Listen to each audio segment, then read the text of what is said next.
Some of Australia's leading aquaculture experts are helping fast-track the fledgling oyster industry in Vietnam.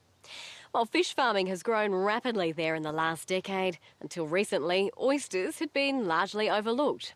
But that's all changed in the north of the country, where the shellfish is giving struggling farmers a more secure future. Kerry Staight recently travelled to Vietnam for a series of stories on Australian agricultural aid projects, starting in one of the most stunning World Heritage sites, Ha Long Bay.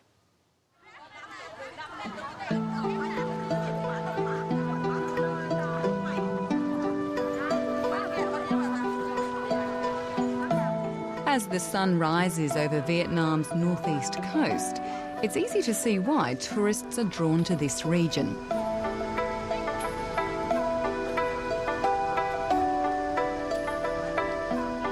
But for the locals, the million-dollar views and imposing limestone islands, which stretch more than 100 kilometres, scarcely warrant a second glance. For them, it's the catch that counts. And around here, that catch is increasingly harvested from sea farms rather than the wild. Most people living in Ha Long Bay, in Cat Ba Islands, in the past time, they are, we call boat families. They have small boats. They have to struggling for living costs. But now someone moving into fish counter, someone moving into oyster counter, some people moving into other mollusk counter. So they earn from this.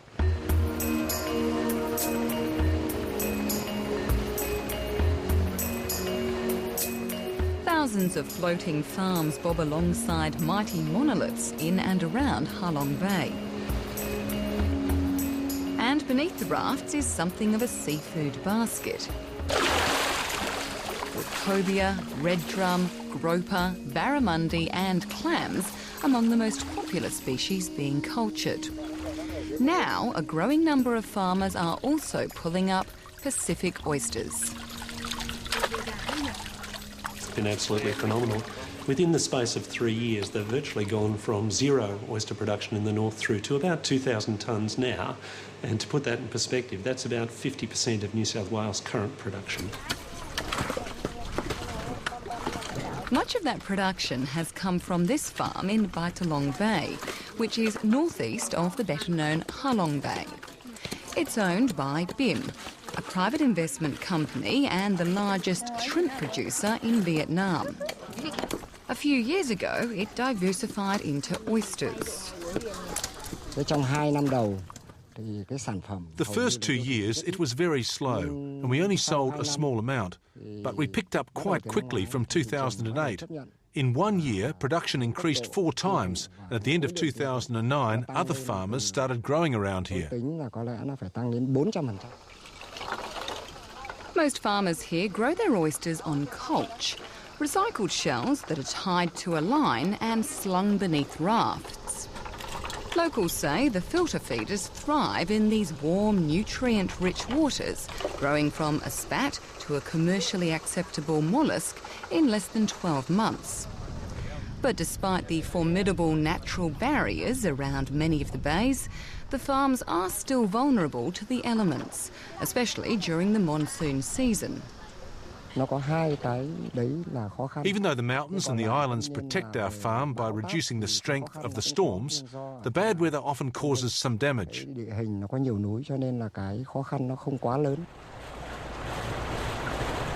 Wild weather isn't the only challenge. One of the most pressing issues facing farmers is getting enough spat to grow in the first place. And that's where the Australian connection comes in. On Cat Ba Island, not far from Ha Long Bay, is one of Vietnam's most advanced oyster hatcheries. In the space of 3 years, annual production has increased from 10 million to 100 million juveniles, under the guidance of some of Australia's leading oyster researchers, like Dr. Wayne O'Connor from New South Wales. In comparison to hatcheries in Australia, they still have a little way to go, but they've come a long way since we first went and had a look at the facilities. They've developed some high-quality algal facilities now, so they're producing more species, better algal species to feed to their bivalves. Their technology is coming along in leaps and bounds, and it won't be long before they're producing at the same sorts of rates that we are. So this is a very advanced The Vietnamese are certainly aquaculture enthusiasts. The head of this government-owned hatchery, Dr. Lu, has been involved in the industry for 35 years.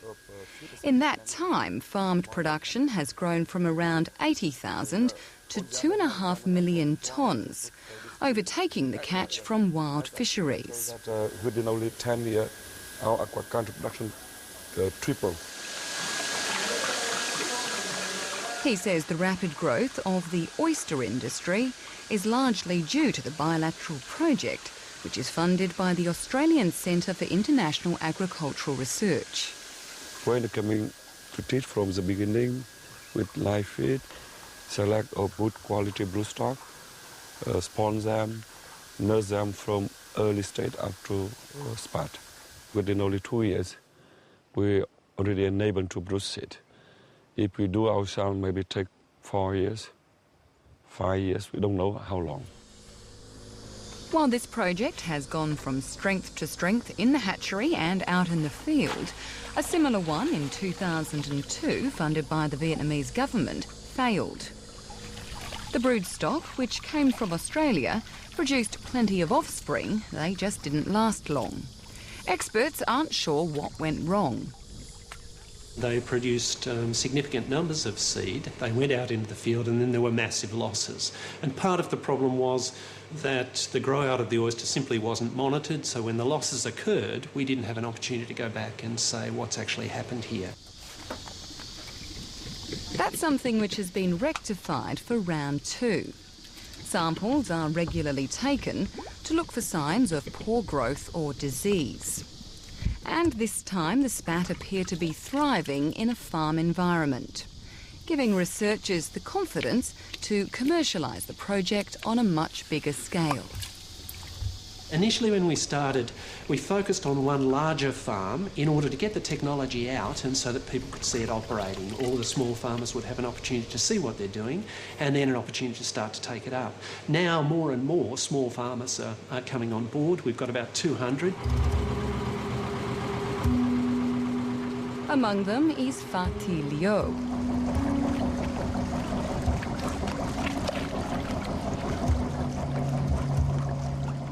She used to work in forestry planting eucalypts, but a few years ago the grandmother of one and her husband changed course, believing they could make better money offshore. She started growing tuhai, or otter clams, a specialty of the area, but then branched out into oysters. The first year is difficult and usually a failure, but after that, when you have experience, it can be very simple. The hardest part, she says, is maintaining the stock, keeping the molluscs clean so they aren't attacked by parasites. On the plus side, she's now earning a much better income from the oysters, which don't need feeding, and have a farm gate price in Vietnam of around $1.40 a kilo. We have been able to afford a new house which we built 2 years ago. Now we're using our profits to expand our farm. If I have any extra money, I will save it for my children and my grandchildren.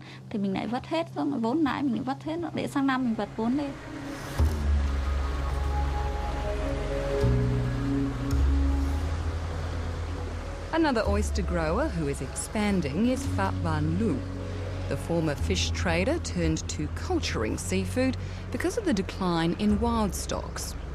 After a successful trial run with the shellfish, he's now planning to make his farm 10 times bigger.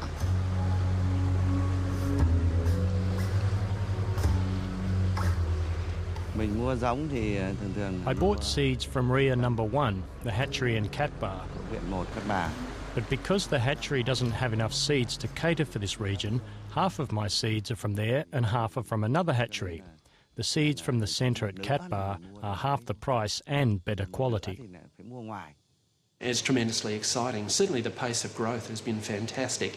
And so people are seeing the opportunity. They're very willing adopters. They've had experience with growing some other molluscs before. They've had scallops and mussels and so on. So they see this as an extension of what they're already doing. And provided the hatcheries can keep up the spat supplies, then these small farmers are more than willing to get involved. Some, though, are worried there isn't the market to keep up with the pace of production. In the last 2 years, we haven't produced enough oysters to meet the market. But in 8 to 10 months, we'll have a lot more. The industry's growing very fast. It's maybe 100 times bigger than it was. And I'm worried because I don't know where we can sell everything we produce.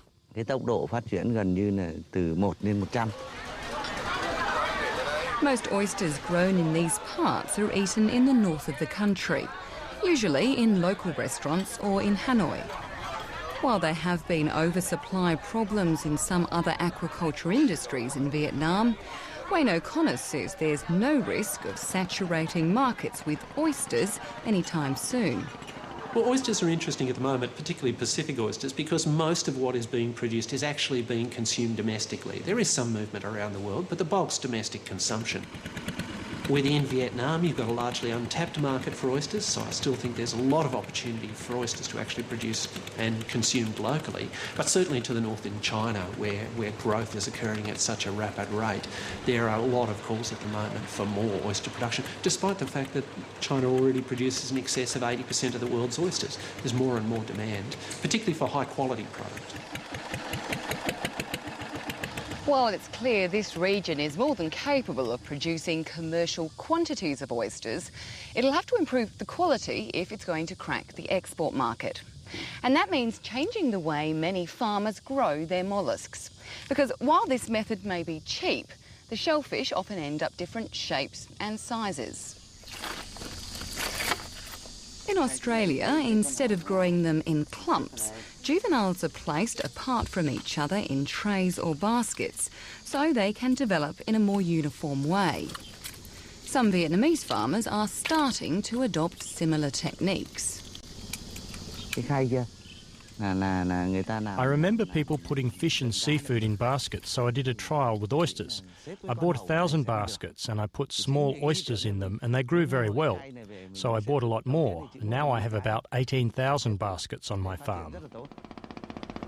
But investing in more expensive infrastructure right now isn't realistic for many